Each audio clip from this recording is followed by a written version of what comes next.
3, 2, 1, and we are on. Should be coming through right about now. Should be getting a little bit of kickback here. Yeah, looks like we're on.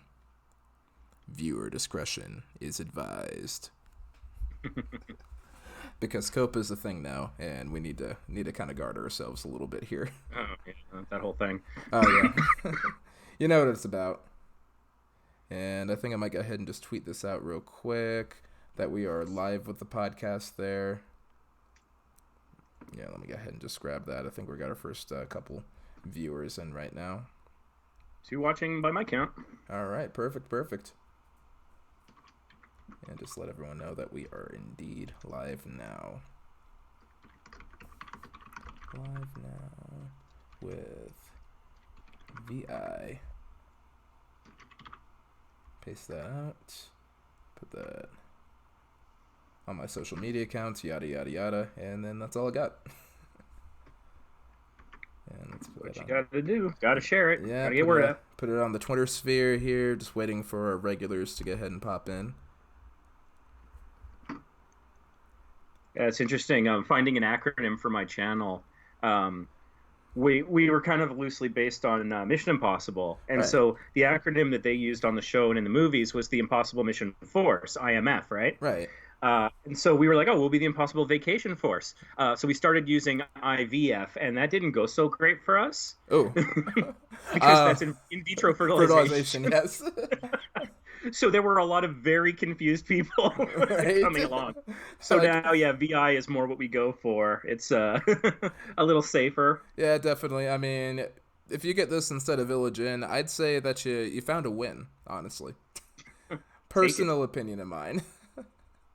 Not a huge fan of Village Inn, but, I don't think you should be. I don't know what that is. I'm not familiar with it. It's a restaurant out here. It's legally a restaurant out here in the States. I wouldn't call it a restaurant. So just barely a restaurant. It legally serves food. It's a step above Taco Okay, well, Bell, there's a lot of things out there that are awful but lawful, and so yeah. We got to watch out. Oh, we got Chad in the live chat, and we got Tim joining us right now. Okay, I think it's about time for us to get started. Cool. I should get into chat myself. Oh yeah. Jump on in. We'll go ahead and get you in there, and I'll make you an admin so that you can actually do some, links if we need to. Okay, hold on. That's wrong account. Let me switch accounts here. Oh yeah. Jump on in. Robbie, what's up, buddy? How you doing?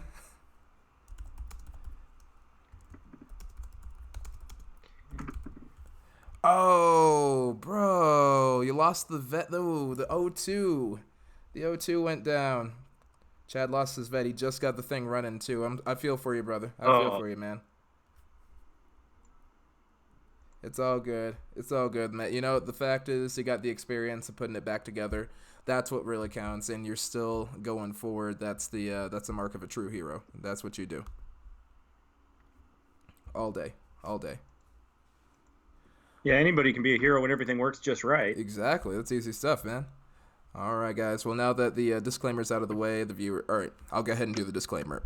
Parent strongly caution. The following video presentation is intended for adults age 21 and up and may not be suitable for children. The program contains depictions of gambling, alcohol use, coarse language, and adult situations. Viewer discretion is advised. And that's over. Oh.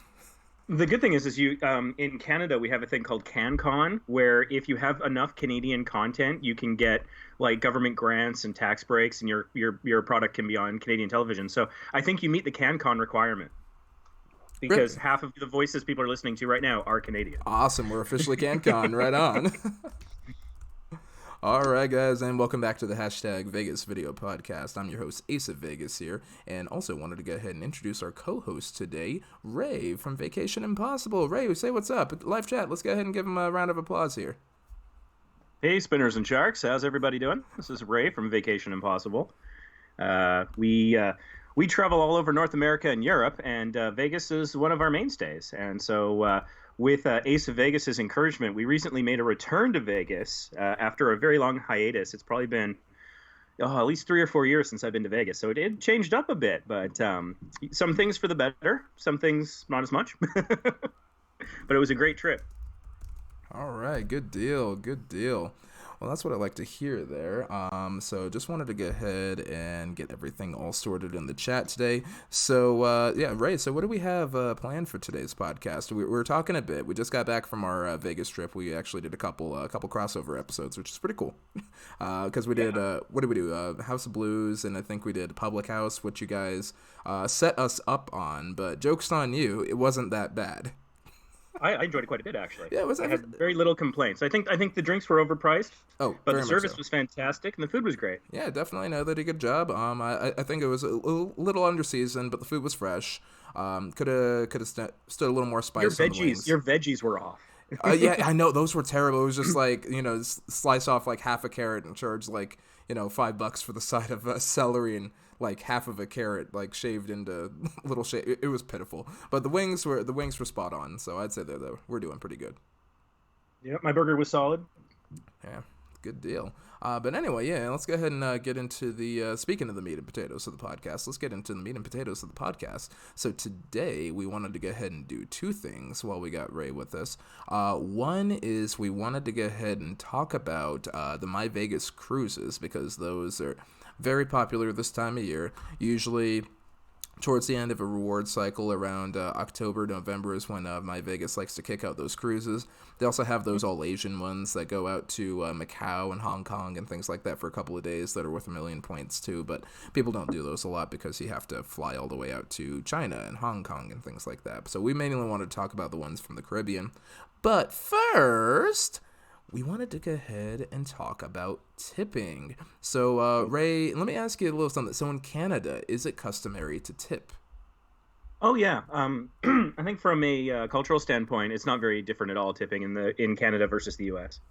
Okay, all right. See, I didn't know about that because I know in the UK, my in-laws, my sibs-in-law, they live in the UK.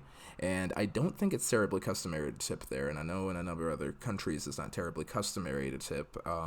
But in Vegas, obviously, it's very customary, and across the U.S., and obviously our domestic viewers know that.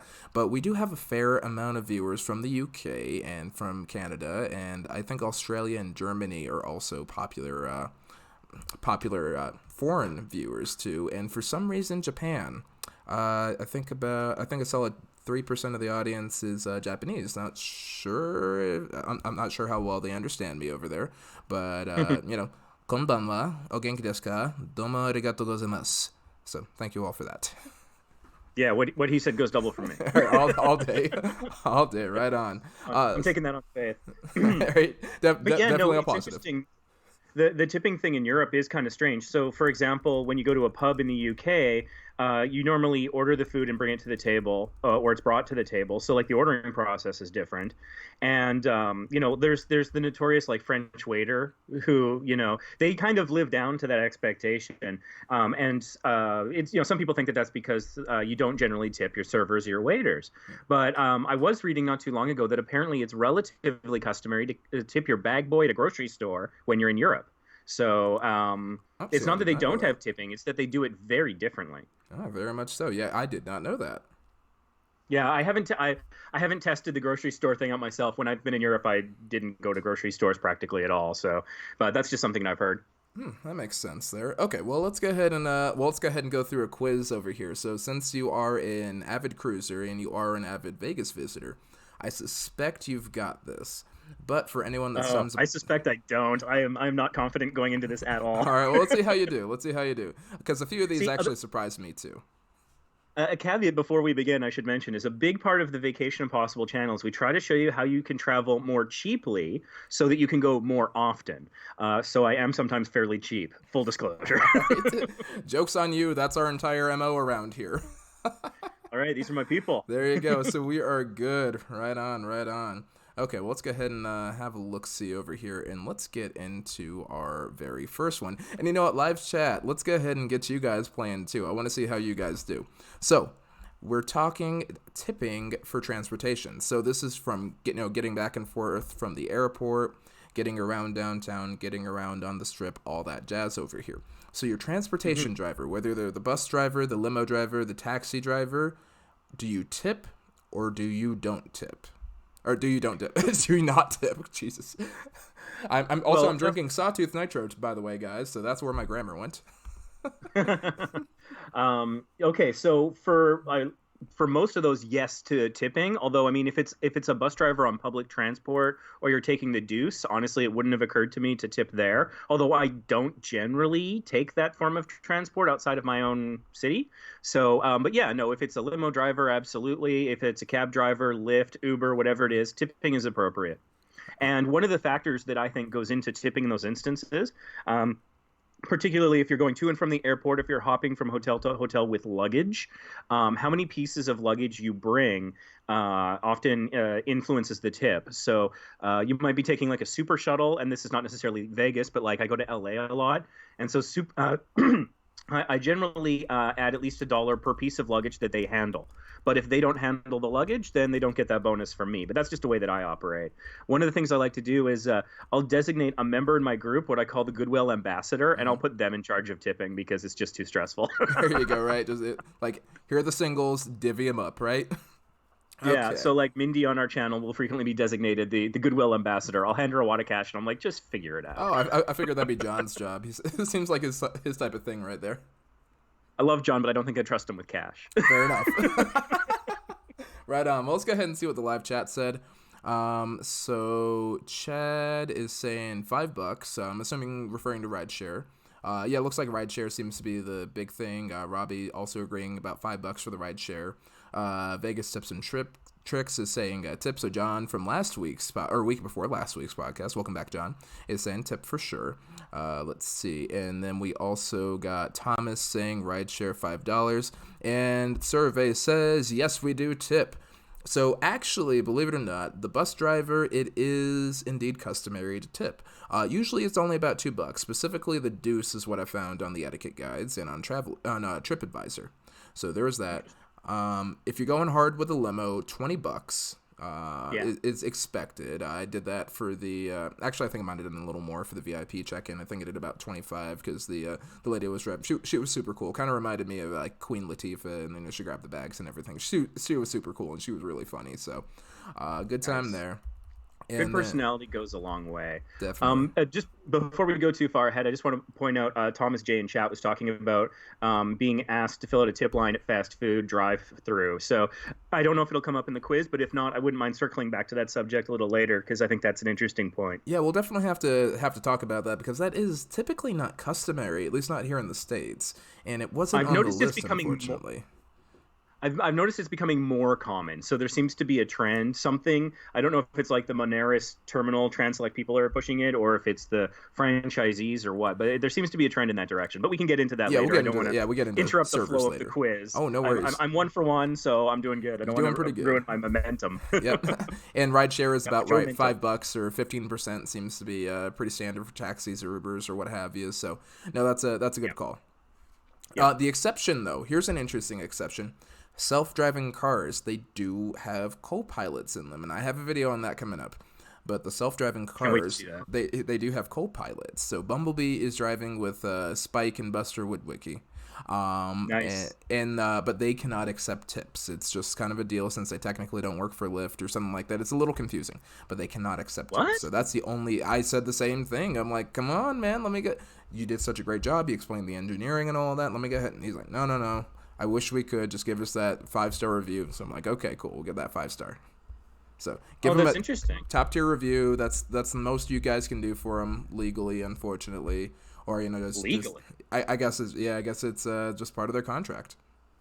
Oh, okay. Yeah. Wow, so. that's a raw deal, but. Yeah. Huh. Okay. Okay. Well, how about this? I would totally want to tip those people because I'm so excited about self-driving cars, and like we did a test drive of a Tesla Model 3, and the sales guy that took us on the drive was bad, and so when somebody's not bad, I like to reward that. Definitely. And yeah, there's a video on my Vacation Possible channel people can check out of us test driving the Model 3. It's weird because at one point he just screams, "Brake!" Because apparently this was like a year and a half ago. Back then, the Model 3 couldn't see stoplights. And Oh he didn't Lord. tell us Oh until Jesus. we were coming up on one. And that was how he told us. Oh Was man, screaming. you guys got to check that out. That's the Vacation Impossible channel. That's in the description box below, so don't forget to go check that out. But let's go ahead and I'll be jump. plugging that along. Right. Yeah, but let's go ahead and check out the front desk clerk over here. So moving on, the clerk at the front desk, the nice young man or nice young woman that checks you in when you get to your hotel finally. Here's the question: Do you tip or don't you tip? Huh. Tip or no tip? I don't know. I don't know that it's an expectation, but especially if you want to try the $20 trick, tip would be sort of implied there. So, yeah, I would say probably yes.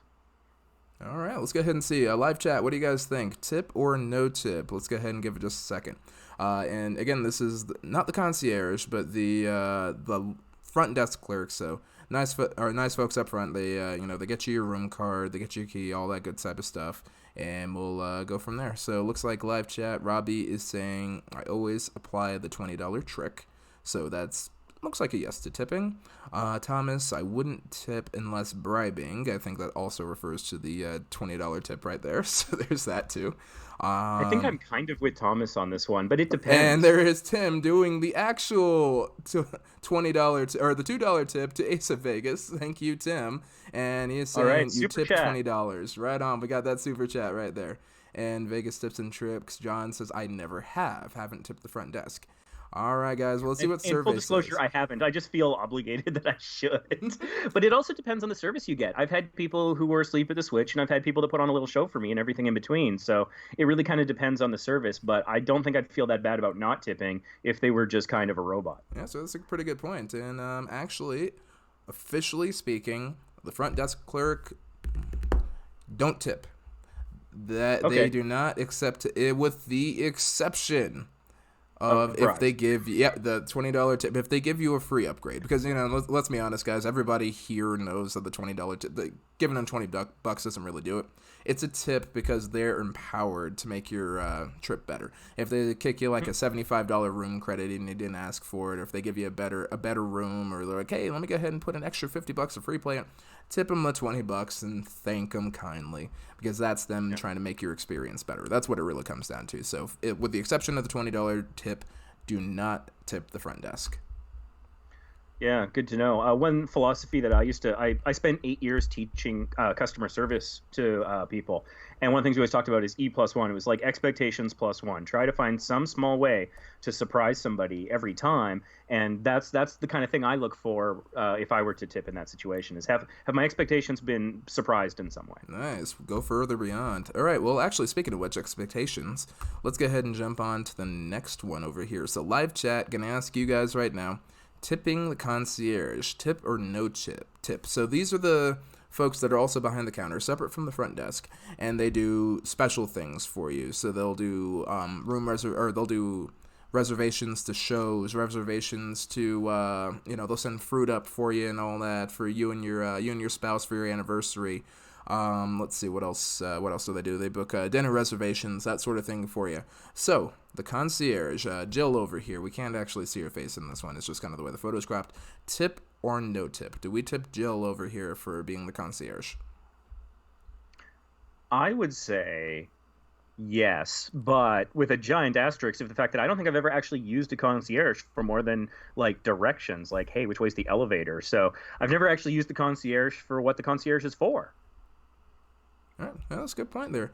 Looks like Vegas tips and tricks. John saying I've never have, and then Thomas is saying I think tipping is expected. However, I avoid and used to Google. Oh no, sorry. John was talking about something else, and he says yes, you do tip the concierge.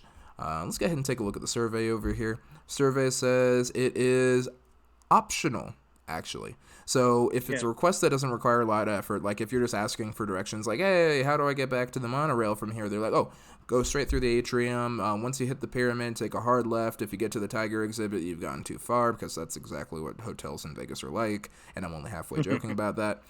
So if it's something like that, you don't need to tip them. Just go ahead and thank them and go about your day. But if it's something that requires some effort, like they snuck you in for some great room reservations, that sort of thing, and any request is about $5 a piece is the expected tip. Yeah, and I'm kind of with Thomas J in chat on this because he says he uses Google. And that's the thing, too, is like I like to kind of figure things out my own way. And then I go on my channel and tell people what I figured out. Yeah. So, yeah, that's just the way I happen to roll. Which is reasonable. I mean, if it's something that, you really want to do. Oh, there goes Tim again. Tim chat. Killing those super chats over here. He's Tim, you the man. Top tier right there. All right, so whatever Tim says in the super chat, he's the one that's right. That's Tip the answer. and amount depends on what you really want. That is correct. That's exactly it. So a little asterisk next to it, but we definitely hit the concierge over here. Okay, next one. This one's an easy one. So we are looking at bellhops in the valet, really, too, but bellhops, this was the fun picture. So the fine folks that park your car, and then the fine folks that bring your bags up to your rooms. Tip or no tip? Hell yeah, that's a tip. I actually, when I was at the Luxor just on this trip, it was actually the first time I've had someone bring bags to my room. I've never done that before. You never tried that before. But I was hopping from Park MGM to Luxor, and I had like that 4-hour gap between checkout at 11 and check-in at 3. Right. And so I did check my bag, and they brought it up to the room. So I slipped him a $5, and he was super happy. he kept like wanting to help me with it. He was like, "Any questions? Anything I can tell you? Whatever." And I was like, "No, man. Go on about your night. Thanks for bringing him up." It would happen to be because I only had a 5 on me at the time, but nevertheless, I felt that was appropriate. Right on. Yeah, let's go ahead and see what live chat says too. So Robbie's thinking is bellhop $2 to $3 a bag. That's what I would have done if I had anything smaller than a 5. Right, definitely. Thomas J, flat $5. Okay, so that makes it a little more interesting. But the valet is $5 when picking up the car. Okay, let's. That's interesting. And let's see. Tim is right as always. Yep, Tim is also right. With more super chat over here. Tim wants to be heard, and Tim is correct. Absolutely. We see you, Tim. They bust their hump and deserve it, and that's 100% right. These places are huge, and they're running from like the basement and the lower levels, and they got to run up like 30 flights of stairs and go back through the service elevators and run around these casinos that are the sizes of football fields, back to back to back all day. So yeah, they put in work, seriously. So tip your bellhops. Survey says, and this is official from the survey, you do tip. Now for the bellhops, it's officially $2 a bag, but they do recommend $5 for heavy or fragile bags, so that sort of thing too. Actually, when we went to Mandalay Bay House of Blues, I tipped the guy like $5 in advance just so we could take care of our cameras. The DSLR. Yeah, because we had the DSLR and I had my GoPro and all that good type of stuff, and we couldn't bring it into the House of Blues. So tipped them in advance to make sure that those stayed safe, and they did that. So we're covered on that. As far as the valets go, $3 to $5 in advance if you want some special treatment, and then another $3 to $5 at pickup. Alternately, if you don't want any special treatment, if you don't want them to keep the car close to make it really accessible, then just $5 at pickup, and that's about it. Yeah, and also I agree with Thomas J in chat. I generally carry all my own bags, partly because that's how I burn the calories so I can go hit the buffet. I got to get some exercise, Carrying my own bag is part of how I do that. But it's interesting, the question about do you tip at the beginning or the end, because at the end, tipping is like you're rewarding good service, whereas at the beginning, it is almost a little bit more like a bribe. It's like I'm doing something outside the norm, like checking my DSLR camera at the coat check, or, I want the car close or whatever.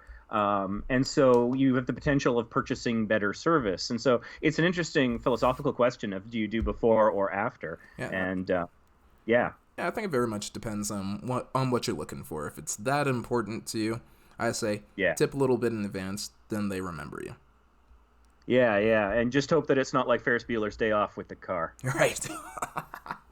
Well, actually, but since we were talking about burning calories over here, let's talk about food and alcohol. What about our bartenders? What about our servers? What about our cocktail waitresses and waiters? and all that. How do we tip for them? Again, this is a super easy one. I'll open it up to live chat. Who do you tip? Do you tip cocktail servers? Obviously waiters. That's super easy. Restaurants, you tip a waiter 15 to 20%. That's standard. But what do you tip a cocktail server, and what do you tip a bartender? Yeah, my philosophy on this for the waiter. I normally start at 15 or 18%, depending on how nice the place is, and then I go up or down based on what they've done.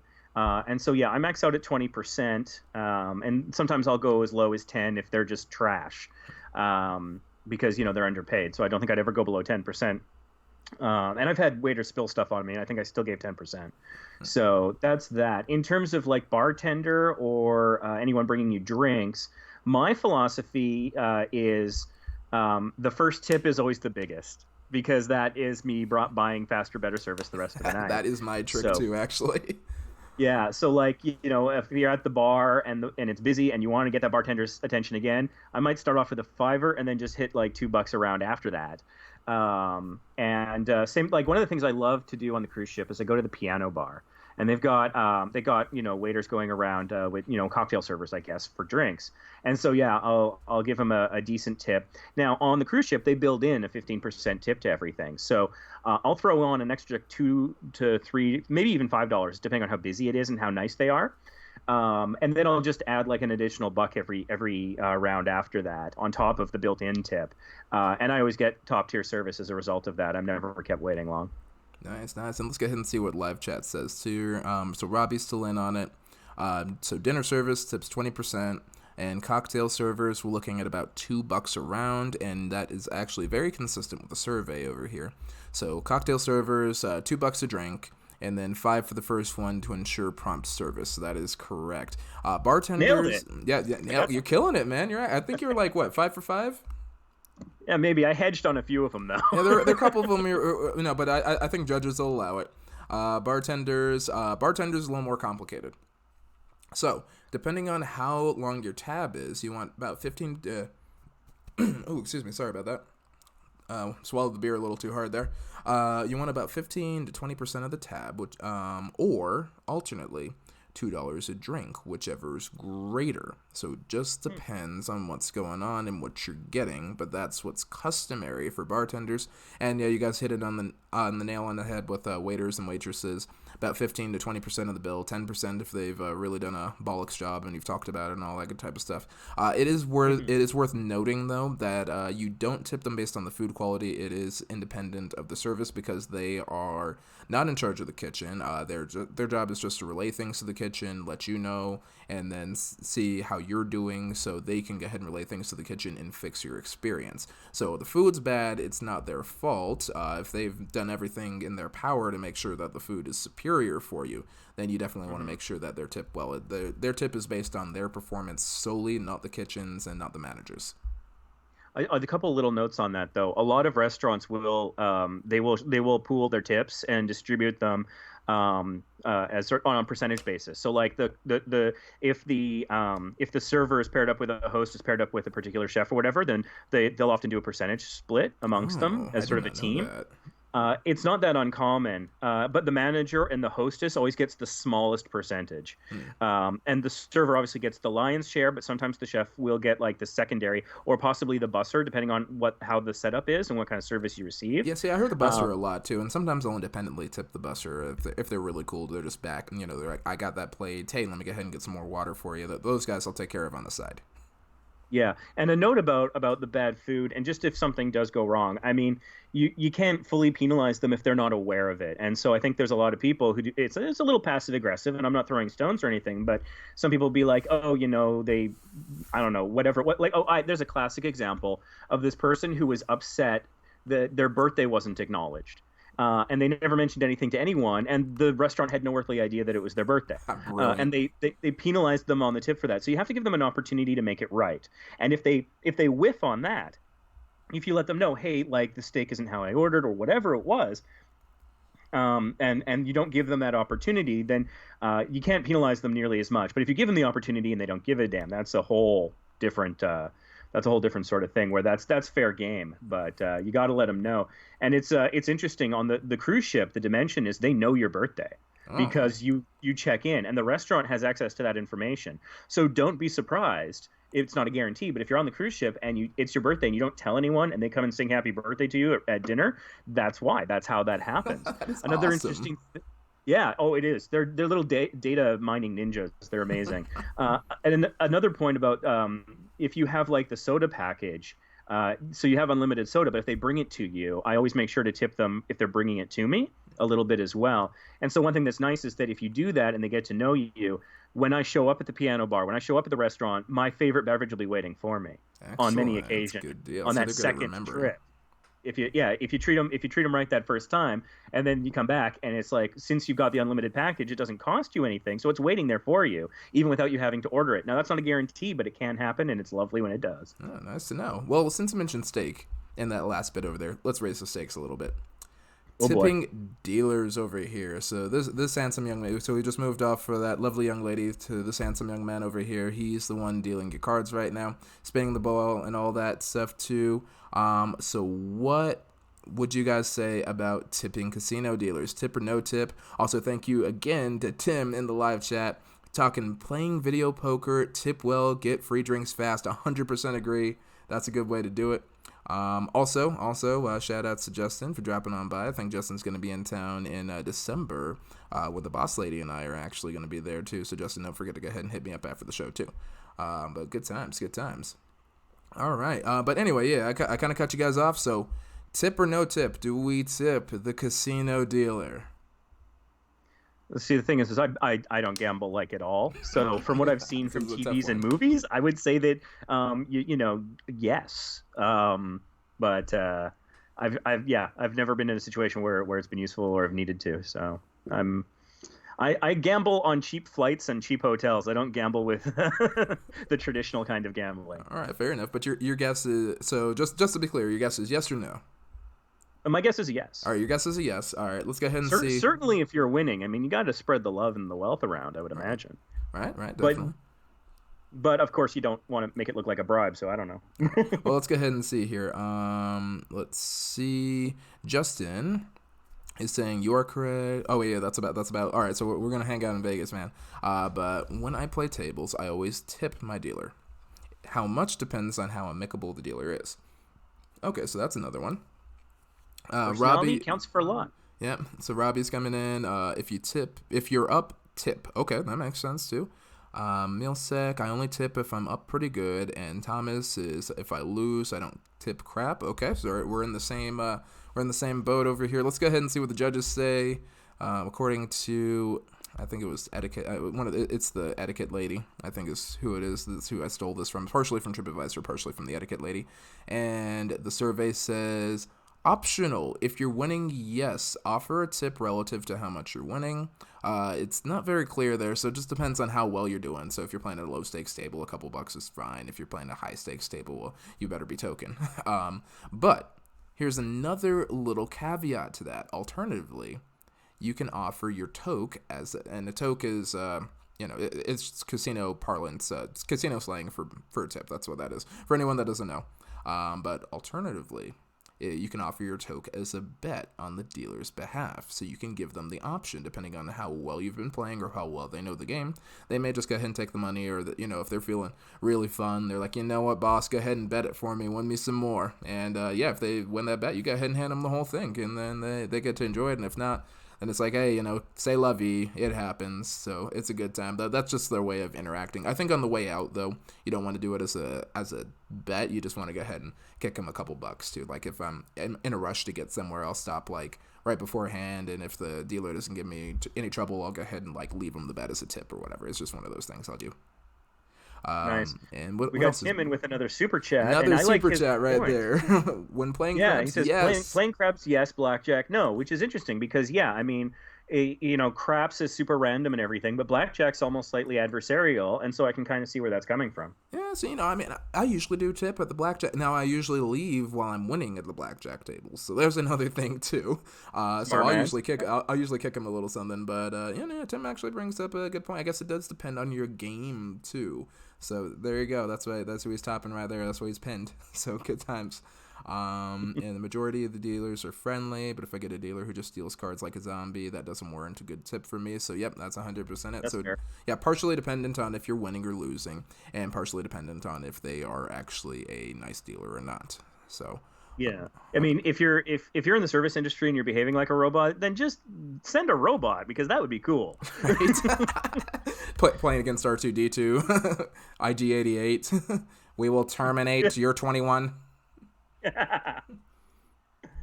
All right. Well, let's go ahead and see. Well, what about the boss? All right. So here's the question here, and this is actually did come up pretty recently. I think someone's actually has asked me this question. I can't remember who. I don't have the quote ahead of me, but the question was, do you tip the pit boss? So what do you guys think? Do you tip the pit boss? I would say no, partly because you don't want to distract them from doing their job.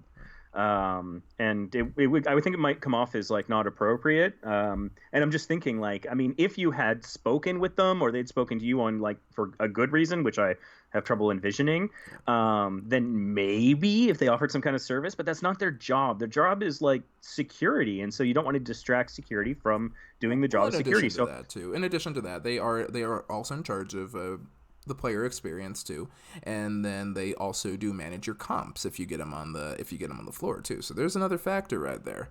I did not know about the comp management. Yep, they're the ones they write out the comps on the floor for you. And also Tim's got some input too. Let's go ahead and have Tim lead off the live chat. Tim, with the super chat over here. Thank you again, my friend. Correct answer. And the correct answer is a never. All right, so that's one for never for sure.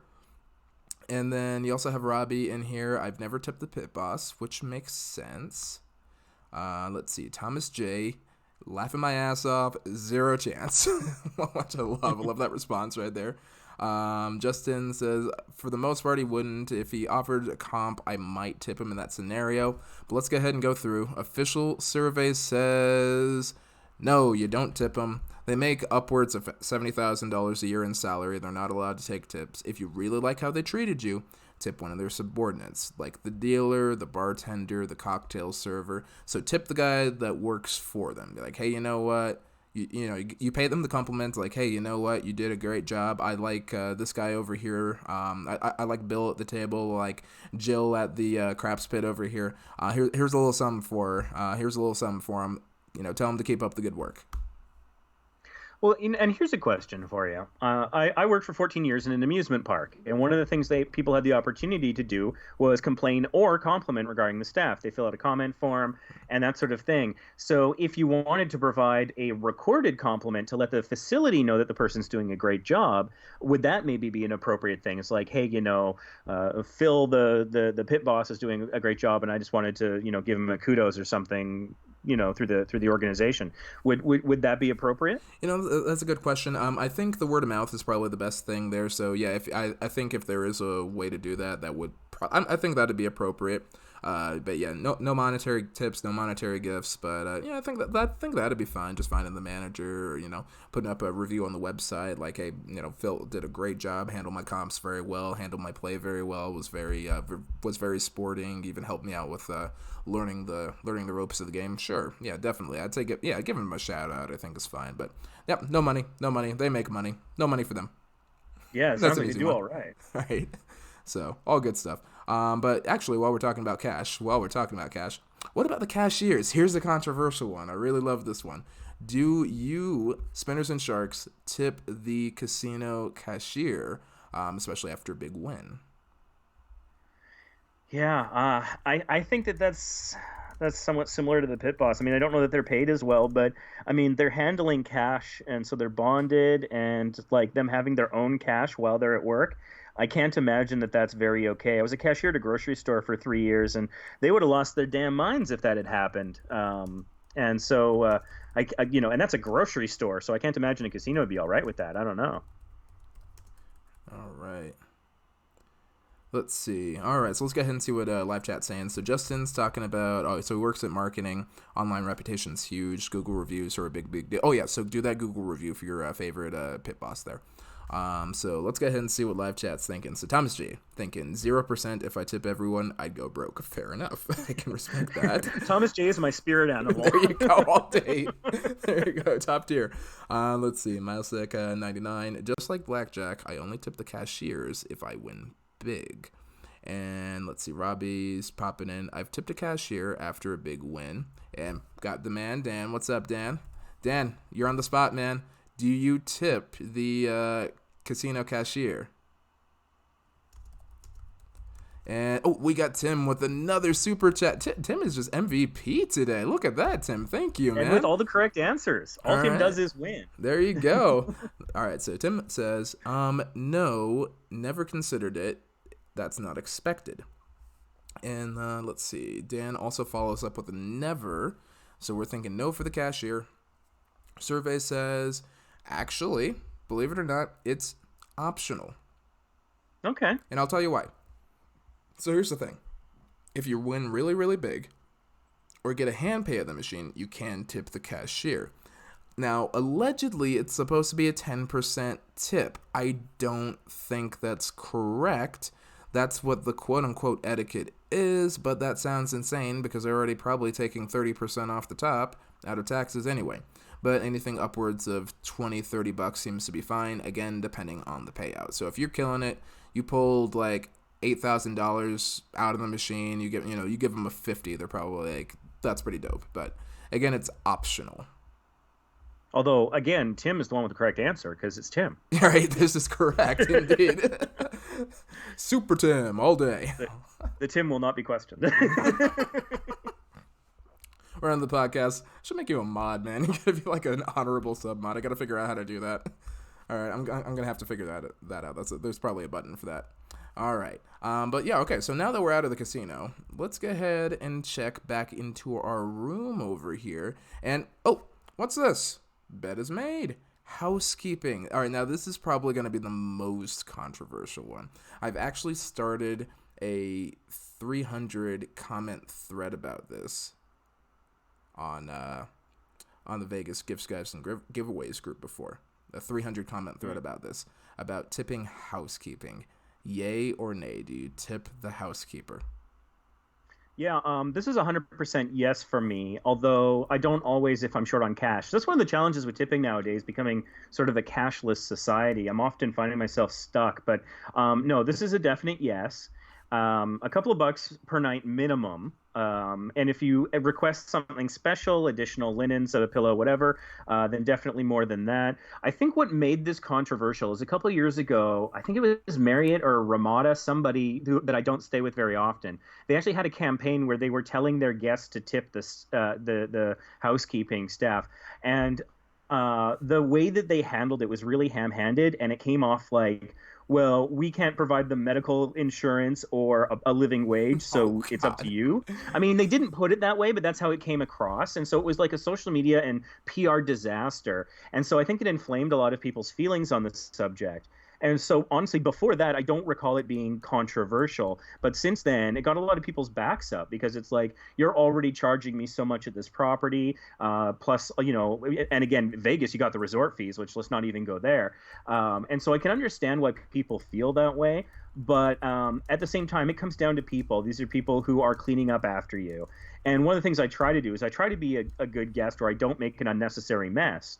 So even having said that, I think a couple of bucks is, as a floor for that, and then work your way up from there.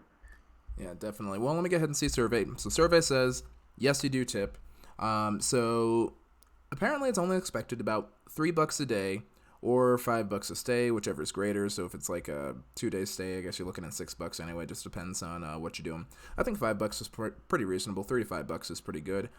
More if you're messy. So if you had a party last night, if you're drinking, you spilled some champagne on the bed there, or if you and your friend were watching TV for a long time, and everyone in Vegas has watched TV, if you know what I mean, then definitely make sure that you're tipping a minimum of $5. Yep, Tim is right. I always tip typically 5 or better a night, because I know my boy Tim always in there watching TV like a pro, keeping the neighbors up.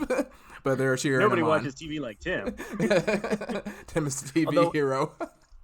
And then again, talking about the cruising experience, just because that's sort of what I'm more of an expert in, is that the automatic gratuities that are built in, the lion's share of that does go to your cabin steward, which is the person responsible for turning down the room twice a day.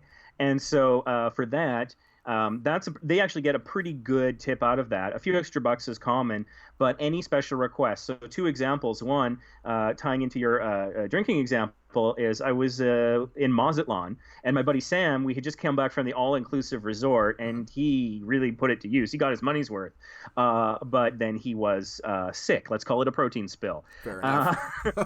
And so the cabin steward came and cleaned it up, and I made sure to slip him. I think I had the biggest thing I had on me at the time was a 10, but I gave him that, and it was an argument getting the steward to take it. But I'm like, I'm not letting you cleaned up another human being's vomit, and you're not that person's parent, so like you have to take this. I'm not giving you a choice. And so he eventually stopped fighting me on that. And then there was another time where we had a balcony, but we didn't have any chairs on our balcony. And so we mentioned to the cabin steward, hey, do you know if we can get some? He says, hold on. He runs off, grabs a buddy. They come in and they bring in 2 loungers from like the top deck, the 2 of them. They were like a tag team miracle crew. It took 3 minutes. It was impressive. So we made sure to slip them an equivalent tip in that sort of situation as well, on top of the built-in tip. All right, that makes sense. And looks like we got Malsec popping in the chat. I leave nothing out in the open. The room looks like no one is in there. Reuse the towels. So basically saying that they don't actually use the room service or the turn down service, as you're saying, the housekeeping. So no sense in tipping there. But I guess is fair enough. I mean, if you're not using a service, no need to tip for it. I figure maybe $1 or 2 on the way out, just because they do have to clean up on the way in, or just for the next guest. Yeah, and like I said, I try to keep it pretty tidy too. Try not to leave too much out in the open. Like I'll lock my my luggage up, and I'll put if I've got my tablet or my camera equipment, my microphone, I'll throw it in the luggage, lock it up, and so I try to be tidy. But I'll still give them a couple of bucks regardless. All right. Well, here, how about a little bonus one over here? Because we did the top 10, but we're doing 11 because we like to go one step beyond around here. I've heard that. All right. So, the spa attendants over here. So I kind of broke this up into 2 parts over here. So there's the therapist, so whoever does your, your manicure, your pedicure, your hydroparaffin waxing or what have you, whatever it is, and then as well as the spa attendant. So the folks that get you into the spa, they get you the little froofy drinks and all that, and the towels and the robe and all that good type of stuff when you go to the spa. I went to the Vidara spa, and it was pretty amazing. And you know what? I had the whole place to myself. I really kind of wanted to do a video on that, but at the same time, I really liked not having my phone on me, so that was pretty cool. So I got some pictures and I put it over the video that I have in the queue right now. So that's gonna be lovely. But that's not the point. The point is, do we tip the spa staff, attendants, and therapists? Yeah, so here's the thing for that. I've never used the spa, but I have booked the spa for other people. And other people in my group, Vacation Impossible, we're like an ensemble. There's a lot of us. So like Mindy and Mike, they both use the spa with some regularity. And so here's my answer based on what I've heard from their experiences. I would tip if they are not being pushy salespeople the whole time, because that can be a real problem in some spas. I have a rant video on Vacation Impossible where that was a big part of a service failure that happened. And so I find that from ship to ship, hotel to hotel, the spas, even on the same brand, you can get a really different quality of experience. And sometimes the whole time they're just trying to sell you additional up services. So if they're doing that, I would be tempted to not tip or tip on a very minimal basis. But if they're willing to turn that down... Tim's agreeing with you over here. Look at Tim, more super chat over there, my man. Yes, only because of how my wife looks at me. I have stories about that, but I gotta wait. That's for another podcast. But yeah, so my answer is absolutely yes, unless they are pushy salespeople the whole time, in which case I would be tempted to penalize them for that. So hopefully your experience is positive, and so you should tip. All right, good deal. Well, let's go ahead and see what else we're sitting at over here. Thomas J in the chat. I would tip, but I don't go. Fair enough. I tell you, Thomas is my spirit animal. Right? I love Tim, but Thomas and I are like simpatico. There you go. It's like a whole crew over here. They should, they're gonna have to roll over to Vacation Impossible with you. Check your next podcast there, which we'll have in the description box below there. And we got Pop Up Fishing jumping into the chat and hits us with the $5 super chat. Welcome, Pop Up Fishing. Thank you, man. What are your thoughts on the tipping, dude? We got to get you a comment in there. But yeah, I think I know Pop Up Fishing and Tim's answer to do you tip your YouTuber? There you go, which is correct. Yep, there you go. Pop Up Fishing in the live chat. Good to see you, man. Always good to see you. You're good people. Yep, definitely. This is awesome. I love the support from this community. Just gotta say that you guys are like the best community ever. No offense, Ray, but I think I'm my with you, audience man. is These the people best. are amazing. They're just awesome. Because I do run a secondary YouTube channel called Small YouTubers Boost, where I help out fellow YouTubers. And my chat is never this nice when I do those live streams. Right. So yeah, your community is amazing. Thanks for letting me be a guest here. I'm having a blast. No worries. No, thanks for having us aboard. But yeah, let me go ahead and get through the spa staff over here. So the attendant, it's actually optional but appreciated. They do have a little jar over there. So if you buy like a spa day pass or whatever, if you get like a $20-$25 spa day pass, it's like 15-20%. $5 is fine. $5 to $10 is fine. Just depends on how much the day pass is. I got one from Vidara. I tipped the guy. I had like $8 on me and tipped the guy. And he's like, "Oh, yo, thanks, man. I appreciate it." So it's optional, but it's greatly appreciated. I got extra bags of tea, whole 9 yards. So they took care of me, so it was pretty cool of them. The therapists, it is expected, but that's if you book a service. So if you book an actual massage, if you book a salon appointment, if you book a pedicure, manicure, or whatever. Yeah, it's a bit more of a sort of more intimate experience where they're having to deal with your nastiness. So I think they probably deserve it, not unlike that protein spill story. It's like, you got nasty cuticles, give them a little extra cash for having to, forget that when they go home. Right. Definitely. So that's good stuff there. But yeah, I think that's the end of our tipping list over here. And, you guys really beat me to it. The next question was, do you tip your travel vlogger? And I'm going to say it's greatly appreciated, absolutely not required, but definitely greatly appreciated. And you guys have already shown the love. Pop-Up Fishing's already jumped in there, like first thing he did on the way in. Tim is like MVP, just been hitting me every single comment, super chat. So I think Pop-Up Fishing just said, Ace is buying my dinner at at Corn Wednesday steak in December. Actually, I might be. Shoot, if you keep dropping those, man, I'll treat. Why not? Hey, and I gotta say, Ace treated me at Public House, so he does not expectation. It was a very nice surprise, so thank you for that. But full credit there. So he is a generous man. I had the credit and all that. Like these guys set me up with the credit, so I figured may as well use it. So hey, no worries. But wow, thank you guys so much. Excellent support. And also, if you guys do jump over to Ray's channel, Vacation Impossible, he does have a Patreon set up.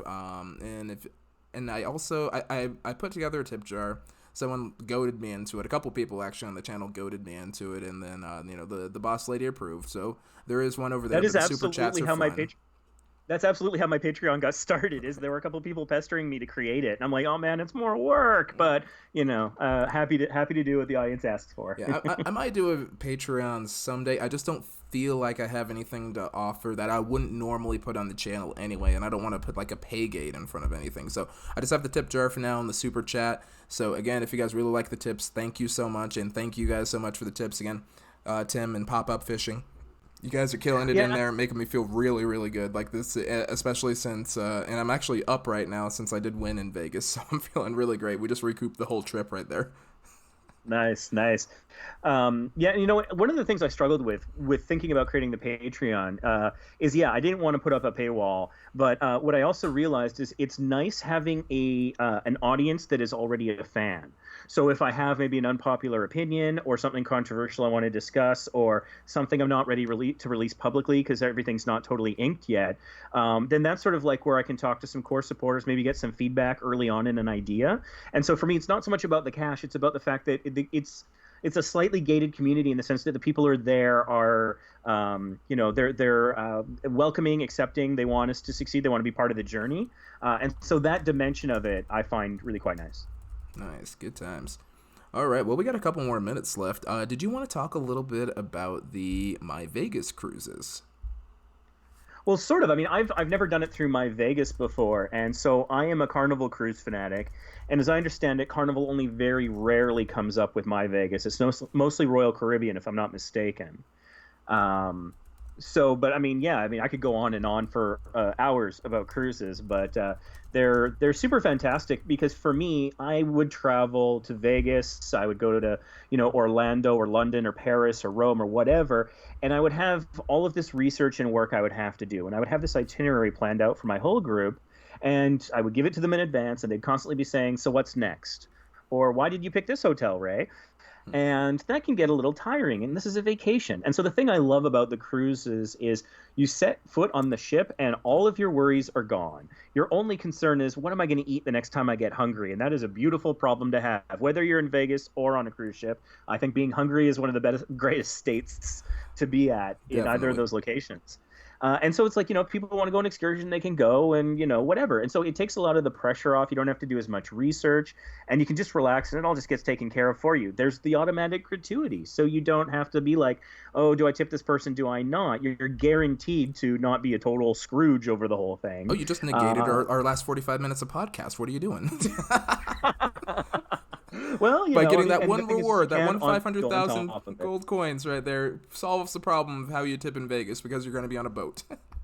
There you go. Well, and also, I mean, not having done it through MyVegas, although God, that would be awesome. It's so cost effective. If like when I cruise, I'll never go on a cruise that costs me more than like $140 a day, and that's the super top end with a balcony and everything. Normally, I'm in the like $50 to $120 a day range. You have trouble getting a decent hotel at that price. Again, not using MyVegas, outside of Vegas, but you want to get like a Hilton or something, and it's going to cost you, probably a bit more than that, and that's just the hotel. And this includes entertainment and food, and it goes places, and you get to go see things. You get to go see things. So, the entertainment, the piano bar, there's a comedy club on the ship. So every time I sit down and I think, hey, I'd love to go back to London, and then I look at the price of flights and hotels and restaurants and shows, and the math just never adds up, and it's just so much easier on the cruise ship for me. Yeah, it just works out really well. So, well, that being said, if someone can snatch one of these elusive rewards, because, let's be honest, not only are they kind of pricey, they're usually like on the low end, 250,000 loyalty points, which is actually a phenomenal steal, even for like a 3-day cruise. That's a phenomenal steal. Up to, I think I've seen them as high as about 3 or 4 million loyalty points, which, isn't out of the realm of possibility, but even I'd have to play for a little while longer than I normally do to afford one of those. One of the challenges, too, I notice, is that almost all of the ones that they offer sail out of Miami, which makes sense because Miami is the world's largest cruise port. However, I'm in Vancouver. I'm on the west coast of Canada. And right now, flights to Miami are like $600 more than flights to Europe. So you only have to pay the flight, but even that can be pretty pricey depending on where you live. Definitely. So then I guess the real question is, if you do manage to snag one of these things, and since they are pretty worth it, I know you've built an entire business around just doing cruises. What are your let's just say your top 5 tips for a first-time cruiser. So first time you got your MyVegas cruise, it's all paid for. All you had to do was pay for the airfare. I'm on the boat, me and my spouse. I think it's usually just for 2 people, so it's going to be me and my spouse, or me and my best bro, or me and whoever I'm trying to romance at the point. Now what? Okay. Geez, off the top of my head, let me see what I can make up with no planning. Okay, well, for one thing, I think when people go on cruises, especially first-timers, and sometimes experienced people, they drastically overpack. They think they need to bring, like, things to clean the room with and their own soap and all this stuff. Like, if you want a nice hair care product, that's fine. But I find that a lot of people drastically overpack. You're headed to the Caribbean, you don't need a parka. You don't, one of our more successful videos is how to dress for an Alaskan cruise. And the question that came to us that prompted that video was, do I need to bring, a scarf, an umbrella, all this kind of stuff? An umbrella doesn't work well on a cruise ship. So I would say try, like, whatever you think you need, bring like 10% less, because you're probably not going to need as much as you think. Overpacking is a huge issue for people who cruise. I think another thing is know how to pay for things on the boat. We've got a video about it on Carnival. It's called the Sail and Sign Card. But basically, everything is tied to your room key. And there's nothing more embarrassing than somebody on a ship whipping out their credit card or a wad of cash. If you want to tip somebody on a cruise ship, you need to use cash for that. But somebody trying to pay for their drink with cash, and then the bartender has to take 5 minutes explaining how that doesn't work. So knowing how to pay for things in advance, I think, is super helpful. So that's two things that are very similar to Vegas, though. You want to make sure you pack kind of like Vegas in that you charge things to your room, basically. Yeah, absolutely. And in terms of charging to the room, in Vegas, it's optional. On the cruise ship, it is mandatory. So it's good to understand that, just to avoid that embarrassment and kind of waste of time. I think another thing, that a mistake that people might make on their first cruise is not going and just trying tons of things. They might scoff at karaoke or going to the comedy club or something. But the fact is, almost all of that is totally free. It costs you nothing but your time. And if you get up partway through and leave, it'll probably be fine. So, expose yourself to the different ideas. Go check out a show at the comedy club. Go check out the piano bar. Some of these ships have some of the most amazing talent I've ever seen. There's the Natalie Carboni is a piano bar performer that I encountered on the Sensation, the Carnival Sensation. And I got her CD. I listened to her stuff on Spotify. She's better than a lot of pop stars I hear. And so you'd never know when that amazing comedian or whatever could be out there. So don't just hang out in your cabin all the time. Get out there and just do all the things that look even slightly interesting. Go watch an ice carving, whatever. Make good use of the time. Is definitely one of them. I think in a similar vein, this is number 4, when the ship is in port, get off the damn ship. Some people, they think, oh, I'll just enjoy the ship and there'll be short lines, and you can do that. But even if you just get out, and I call it the 2 feet and a heartbeat approach, go and walk around a little bit, bare minimum. You don't have to blow $300 on an excursion to have a good time in a port. So at least, set foot in a foreign land and, do that sort of thing. So that's like that's the equivalent of get off the strip, basically. Like, yeah, definitely get out of the casino, get away from the, Mirage and all that. Go downtown, see the Neon Museum, go to Mount Charleston, basically, for our Vegas tubers. Yeah, and do a little research beforehand. It doesn't need to be a lot. Watch a few YouTube videos, whatever. But I remember when the first time I was in Cozumel, I was with some people in my group that wanted to go to a very authentic Mexican restaurant that they had looked up and was a decent walk away. And we were going to go walk and get some exercise, and that's fine. And it took us to this incredibly rundown part of town. It was kind of like the ghetto of Cozumel. And I was a little concerned because you hear all these things about crime in Mexico. And after that trip, I got back and I was doing just the tiniest bit of research, a little bit of reading. And I found out that there's virtually no violent crime in Cozumel because it is an island off the mainland of Mexico. They control who gets in and who gets out. It's not like you can steal a car and drive to another country. Right. Makes so sense. It's actually super safe. And so in retrospect, I had all this anxiety and there was no justification for it. There was just no need. So, go and go wander. You never know. We recently did a video about taking the wrong exit off a highway. Sometimes the wrong exit can take you to the right restaurant. You never know. Yep, definitely. And yeah, Tim's in chat over here too. Always get off at port, even if it's only for a 30-minute walk. So yeah, get off avoid that cabin fever for sure. And I don't think cabin fever is one of your tips. But yeah, what else you got for us, Ray? Let me think. I think it's number 5, right? Because that was number 4, I think. That was number 4, so I got to come up with one more. I think another question that I often get asked is about people booking excursions and, do I do it in advance, and do I always do it with a cruise company? So I would hesitate against booking too many things too far in advance because, for one thing, weather can drastically change.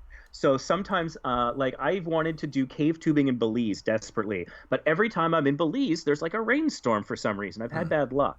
Weather's not. Yeah, you brought rain to Vegas, man. How did you do that? I don't even Never know. go to Vegas with this man. He's always going to make it rain. No, I'm kidding. Go to Vegas with this guy. He was a blast. No, but it did rain while we were there. It was basically the whole time. It was sunny, 80 degrees when I was there. He landed at 3:45. It started raining at 4. Yeah. Oh, man. And it rained for it's intermittently off and on for 2 days. Some of it was pretty intense. I did a live stream at one point because the rain was so intense. I got to show people. I remember I was actually waiting at the airport because my plane had gotten delayed going back to Denver. Was that due to the weather? It was due to the weather, yeah. They were like, oh, what's this wet stuff falling from the sky? Well, we can't fly in this. Crazy. But yeah, so the recommendation about excursions: don't book too much too far in advance because things can change. And especially if it's your first cruise, absolutely book with the cruise line, because if your ship gets diverted, one time I was trying to go to Bermuda and Hurricane Joaquin got in the way and I ended up in the Virgin Islands. Oh no, first world problem. I had a lovely time in St. Thomas.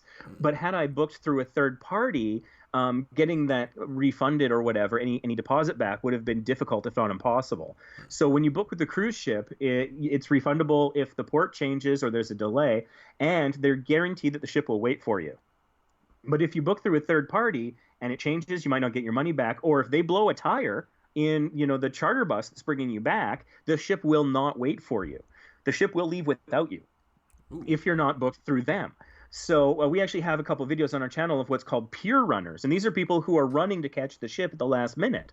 Now, thankfully, all the people we've recorded did manage to make the ship. And the ship will wait a little bit, but at some point they have a schedule to keep. And they can't inconvenience the other 1,500 people on the boat just because you got drunk at the Jimmy Buffett's or whatever. So Margaritaville, in Margaritaville they sell margaritas by the yard, and so it's called getting yarded because you had one too many yards and you got left behind by the boat.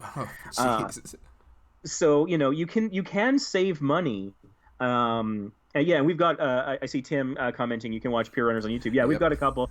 Some in Ketchikan and Mazatlan, I think, are the two big ones where we got some people, and the Bahamas as well, and Nassau. But and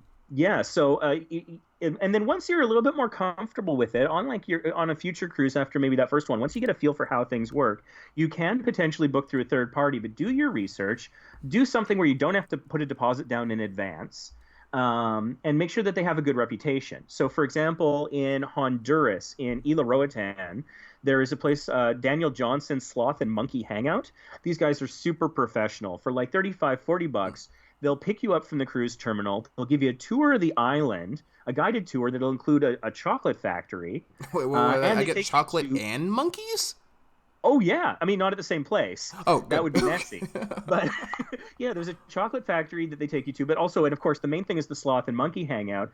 And of course, we've got videos on Vacation Impossible of that, where you can hug a sloth. You can play with monkeys. You can, they've got raccoons. They've got, macaws and all sorts of stuff. And it's also super, super ethical. Like, these are rescues. And the sloths live in the house with Daniel Johnson, the guy that owns and runs the place. The sloths actually live with him. Huh. And so if the sloths feel like they're getting a little too much people exposure, they'll go into the house. So that they're not made to dance for you. They're just living their life in a safe environment, and you're just there to support that and enjoy them in the space together. And a neighboring location next to that, Little French Key, had a fire, I think about a year ago. Daniel Johnson ran over there and helped rescue as many animals as possible. He burned his hands saving those animals. So there are some really, really good providers out there, but you just want to be careful. If you're getting off in Jamaica and some cab says, hey, I'll give you a tour of the island for $40, and you don't know this person, don't do it, because that's probably a gypsy cab and you might never see the ship again, or your wallet. So with a little preparation, you can save some money. Otherwise, just trust the cruise ship. You might be paying slightly more, but the security and the guarantee is worth it. Oh, fair enough. Good deal. All right, guys. Well, I think we're at the top of the hour over here. Added a couple extra minutes because I know we kind of waited around a little bit. I wanted to go ahead and thank everybody in the live chat. Yeah, definitely for sure. Joel, hit me up on those social medias too, man. Usually the Facebook, the Instagram, I've been having problems with Messenger, but hit me up on Facebook for sure. But yeah, just wanted to go ahead and thank Ray for popping on by, doing a couple videos with me in Vegas, and of course doing the podcast with us today. So thanks again, Ray, for coming by, and you and the Vacation Impossible crew. So thank you guys for that. Mad shout outs to Tim and Pop Up Fishing too for being the VIP MVPs with those super chats in the chat today. Thank you guys so much for that. I know you guys have been on about that for a while, and they were also partially who encouraged me to do the tip jar and all that too. So no, thanks again for that, guys. Thanks for everyone for watching. And actually, Ray, you got any final thoughts before we do our sign-offs? Yeah, well, this was a blast, and just want to say that, don't forget to tip your YouTuber by not necessarily super chat, although that's great, but don't forget to click like on this video so that other people can find it, and feel free to throw some comments down below, maybe give Ace a little love, If you're not subscribed with notifications on, please do so. That way you can catch the next live stream, the next podcast, catch it early on when it starts. So you can get into chat and have a lot more fun. And don't forget to check out, I got to get the plug in, Vacation Impossible. We've got a YouTube channel. We've got a podcast. We're up on Instagram. We travel all over North America and Europe and a lot of cruising stuff and every now and then Vegas. So feel free to check us out there. We'll be happy to have you around. Right on, right on. Well, if that's the case, then let's go ahead and get signed off. Again, don't forget to go ahead and check out Ray at Vacation Impossible. A link to his channel is in the description box down below, and right below that we also have his Patreon. So if you see what he's doing, if you really like it or you really like his tips today, consider following him on Patreon today too. So Ray, I'll let you go ahead and do your sign out first. Yeah. So anyways, thanks for watching. YouTube.com/Vacation Impossible, where you find our videos. Our podcast is called Vacation Impossible. You can find it on your podcast platform of choice. We're on iTunes, Google Play, Stitcher, whatever you got, we're probably there. And we got pictures on Instagram. We've got a cruise coming up on a cruise ship called the Carnival Panorama coming in December. It's the second ever sailing of this ship. It's the largest ship in the fleet. It's a Vista class, going to be based out of Long Beach, going to Mazatlan, Puerto Vallarta, and Cabo San Lucas. So we've got that adventure coming up. So stay tuned and subscribe, and you can see all the crazy shenanigans we get up to. And thanks, Ace, for having me on your show. All right. Thanks again, guys. Well, this is Ace of Vegas signing out, wishing you all strong hands, and, of course, happy spinning, you guys. Thanks again. All right. And good night.